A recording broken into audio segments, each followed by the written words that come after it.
recording is started. Let's go. Okay. So hello, good evening, everybody. So today we will be talking about COP regarding about the demonstration and coaching queues. So to start off, I will talk about my own coaching session, which was held on this Tuesday, and the skill I taught is about pivoting and layup in basketball. So based on that coaching session itself, my coaching cues and my demonstration may not be too clear to the students or to the participant when they are doing it. So can see that they are struggling a little bit when they are trying to familiarize themselves with the steps, such as like when they are doing the turn, which foot to go back, which foot to go to the side, and then uh, what are the movement they need to take in order to execute it properly. So after that session, I have done a few research that is related about coaching cues and demonstration. So from this coaching cue and demonstration, it shows like louder than words by Brandon Williams, which state that visual demonstration, body language, all it matters to athlete. So one thing that they have state is that each player, each participant respond to differently to the instruction, cues, and feedback.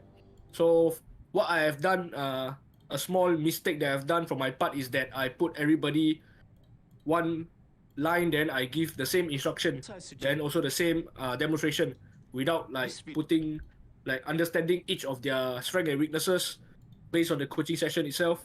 So that is the thing that I have to work on, and I will also include like much more simpler coaching cues, like the acronym used during the coaching session.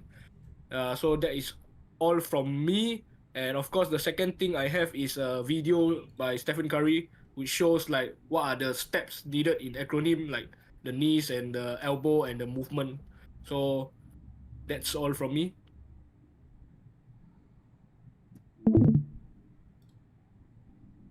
Right. Next person.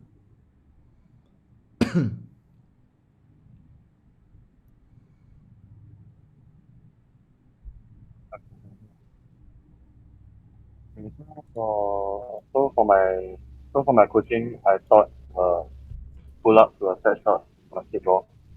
So after watching a video on the communication process in coaching, I can better bring across demonstrations and coaching skills through understanding and observing not only my body language, uh, but also the body language of my athletes. Uh, Personally, I can do better in demonstrations by uh, having a more spontaneous body language and demonstrating and letting the athletes view from different angles to have a better grasp of how to perform the task. And as for my athletes, I can watch out for instances where they might be a bit tired from the they might be a bit tired from the activities or the training. Yeah. So when an athlete is tired, they might not receive the information as clearly. So it's good to give them break, take note of these small little body languages, yeah, to better let them to better allow my athletes to take in the demonstrations better and understand the cues better. Yeah, that's for me. Okay. So we next. So next, give me a minute to share my screen. Um, so can y'all see my screen? Yeah. So for my screen, wait, give me a minute.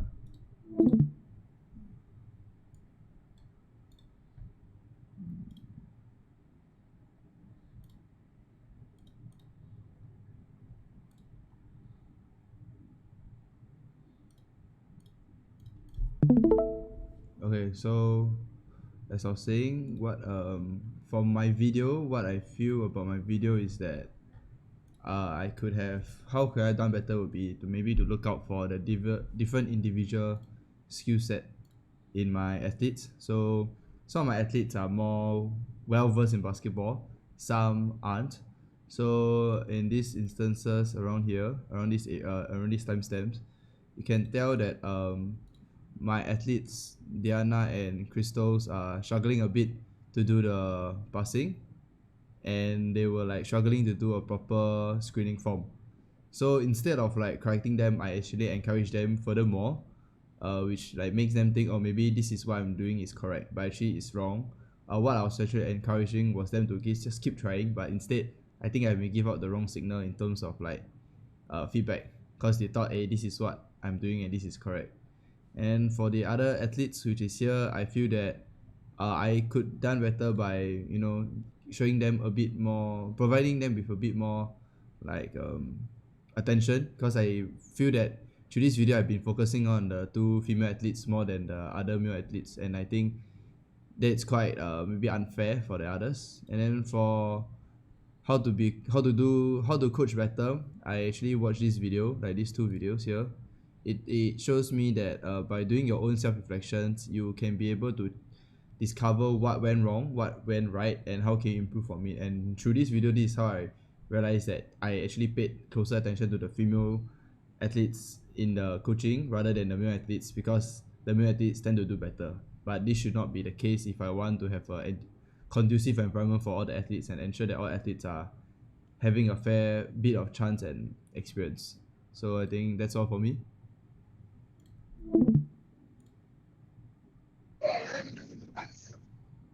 So for me, my coaching, during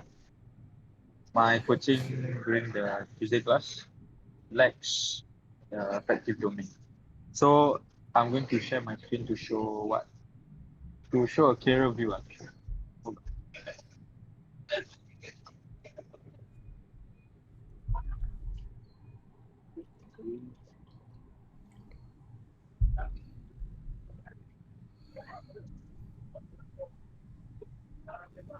First whole life, yeah.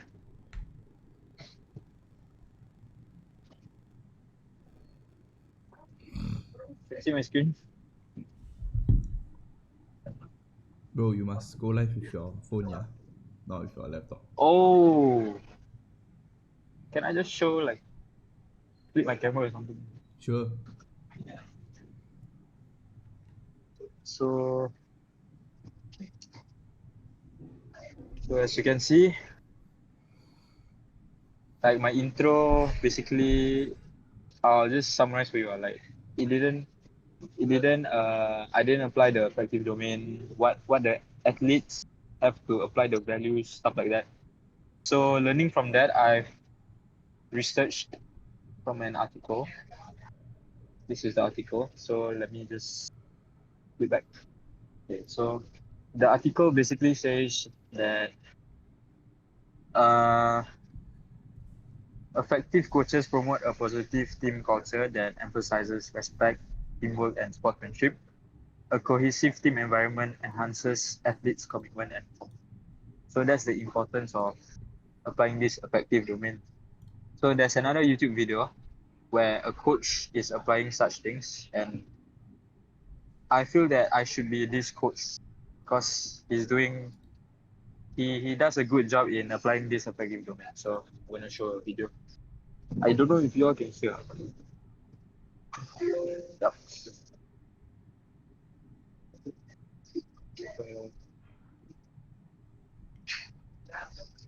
On volume. Contact, physical contact, and just general team. We got this. We. Okay. Anytime you come and make a mistake, and they're sitting here pouting over here, that's anti-culture, and we absolutely get rid of that quickly in our gym. And we need, whether it's high school, club, college, whatever. Okay. So let's get play volleyball. You guys, we're gonna get to 5. Okay. So the quicker we get this, we can move on. Okay, so basically, what he's doing is he's applying this effective domain.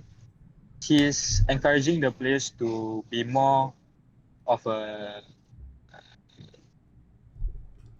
good positive environment, because when a person make mistakes, they can blame each other. But this coach say that if one person make mistake, then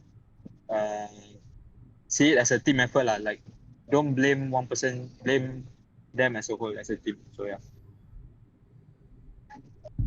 Okay, So that concludes the conclusion. okay, I think I might have something to add. I might missed out. We have a few more minutes left, so let me share my screen again. So give me a moment. Wait ah. Okay. Share screen. Okay, so can you guys see? Okay. Can you guys see this?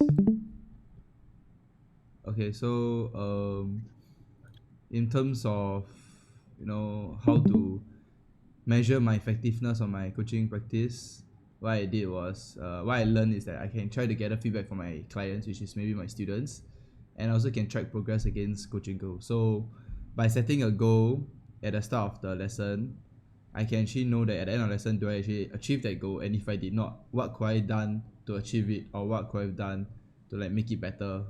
And actually I also can use KPIs for coaching practices and coaching firm effectiveness. So this will actually help me ensure that my demonstration and my coaching will be more effective and more valuable and more informative for my students to learn and pick up something from me lah. So these are some of the things that I will use in future: goal attainment, client retention, and so-called and things like this. So that's it for me. Oops. So that's it for me. Yeah, anybody else can share, can go on.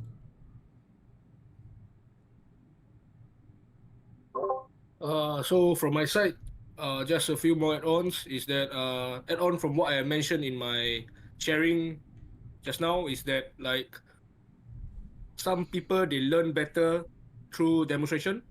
Some people they will learn better through effective coaching cues. So of course we have to have the right balance depending on who are the participants. So of course sometimes when you just demonstrate like you show the demonstration in just one angle, it might not be effective because like the person may not have any experience in the sports that we are coaching. Then of course like to tackle that issue is to have a good coaching cues. So it's like for example, if my pivoting foot and stuff, the layup, what are the key areas to take note, such as my like the knee, the hand movement, and of course the gather step. Like when we do a pivoting foot layup, technically it's a center move, so it requires a lot of practice. So of course, like when we expect them to execute the skill perfectly, it will not be possible without like proper demonstration and also with the help of good coaching cues. So of course, if we put both together, it will help in our coaching session. So that's all from me. Anybody else want to add on? If not, we can end this session. Edward, anything? Rian? Okay, that's it. So thanks for today. See you next time. Don't chow first.